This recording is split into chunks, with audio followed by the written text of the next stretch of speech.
Michael, good morning. Good morning, David. Nice to see you, and thank you for coming in today. We're looking forward to having a chat about various aspects of your security career and obviously the London 2020 Olympics. Yes. But first of all, would you like to introduce yourself? Yeah, my name's Michael Fuller. I was a commissioned officer in the British Army, and after a 21-year career, I established a company called Global Resilience Partners Limited. We had some very early successes with the London 2012 Olympics, being involved directly in the design and implementation of the UK's National Olympic Coordination Centre. We also led the planning for the Brazil 2014 FIFA World Cup and the design of their national security architecture across 12 cities.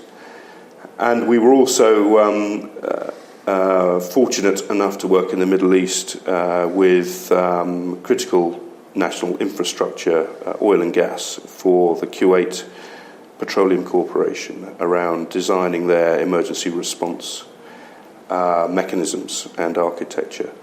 And we've done some work in the Safer City programme areas in Beirut, designing policing and security, and also in London with the London Resilience team, designing their information exchange solutions.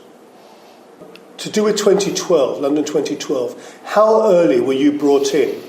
And what role did you play in the initial scoping and design of the overall management programme? So the unique security challenge that the Olympic Games presented to the United Kingdom was based on scope and scale. So the sheer size of the Olympic Games. My initial requirement was to understand at a high level what the key elements of the security and safety and resilience needed to be, and then to be able to look into more detail into those security requirements so we could identify the organisations, the information exchange requirements, and the memorandum of understanding that we needed to put in place between those organisations.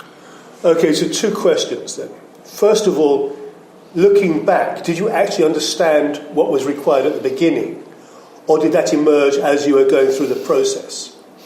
And the second question is, how many organisations were involved in the initial discussion, and how many organisations were eventually brought on as part of the overall management team? To answer the first part of your question, no, we did not understand fully the scope and the scale, nor the complexity of the safety and security need. And that was because our security strategy was based on the UK's counter-terrorist strategy called Contest, which was not quite fit for purpose for an event of the scope and scale of the Olympic Games. The second aspect to your question, or answer to your question, is that the Home Office, the UK government, kept the planning and preparation fairly close to its own organisation. And therefore, initially, the numbers of organisations and agencies involved in the planning and preparation were very small. Was there at any stage during the 4 years where you went, oh my God, we're in trouble here? No, I wouldn't go to the extremes of suggesting we were in trouble. There were one or two, perhaps more occasions when our planning and preparation had to be very different to the routine security arrangements that we had in place. And for example,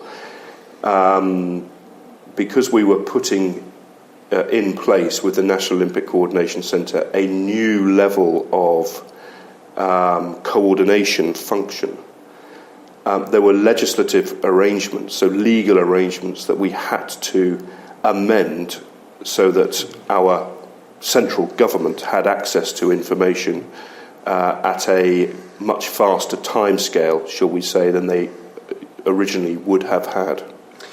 That's an interesting point, because reading the post-event reviews, and we are very lucky because in London we have a massive amount of information that was put on record, it seems that one of the significant fundamental foundations that allowed London to work was a cooperation from the beginning between government agencies, the Olympic, LOCOG and IOC, and then local security agencies in the UK. And it seems that that was one of the real successful things that came out of that. How significant was that to you as a planner?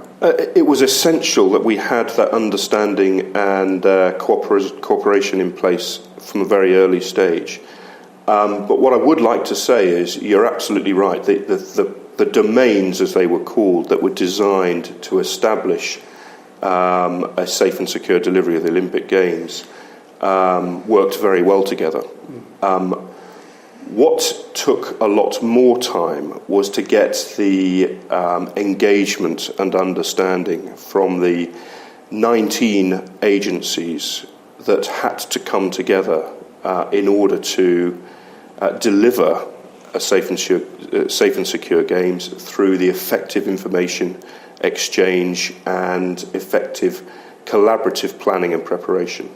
Well, that brings us very nicely to the NOC, for which you are well known across the world. The NOC was the National Olympic Coordination Centre, which was the overarching architecture that allowed all of these agencies to come together. Would you like to tell us a bit about the NOC, please? Certainly.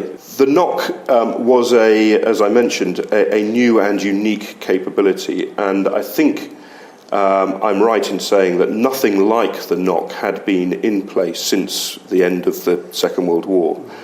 Its principal function was to provide a coordination role around the understanding of national level risk and threats to both the UK, its infrastructure and the Games, but also to ensure that we had a single common point of truth with regards to what was happening at any one stage, whether that be from a terrorist perspective, a security threat other than terrorism, such as serious and organised crime, or general safety circumstances.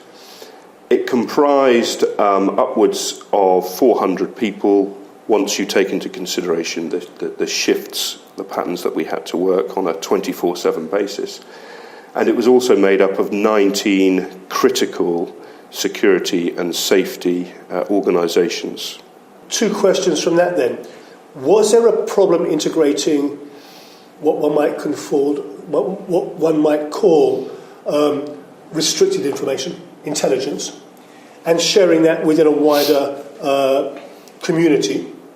And second, and this is another very critical issue, what role did training and exercising take in capability development? And very valid questions. The national intelligence model for the United Kingdom allows our security services and agencies and security responders to receive the most appropriate intelligence at the most appropriate time to elicit the most appropriate response. During the Olympic Games, we had to change that model slightly to ensure that our critical resources were available at any one time on a national basis, but also to ensure that our key government decision makers had access to the right intelligence at the right time. Yes, there was initially a real reluctance to share intelligence, of course, as there generally is. And in the lead up to the Olympic Games and during the Olympic Games itself, the appetite for sharing intelligence became much less restricted out of necessity. That doesn't mean to say the sharing of intelligence went beyond those organisations that needed to know, because it was critical that it was still retained within those organisations that needed to know. What we had to do from a very early stage was a number of strategic, tactical and operational level workshops, tabletop exercises and scenario-based live play exercises using quite often real intelligence or based on real life scenarios. We had to test that the intelligence model would work. We had to test that we were able to share information in the right timescales between the right organisations. We had to test that we had the right response at every level of command, control and coordination. And I include in that the need for exchanging information or escalating decision-making from the gold level of command and control up to central government. And we did that using a progressive assurance model to ensure that every level down to individual people were tested and understood their role under a number of different threats and risks that were presented.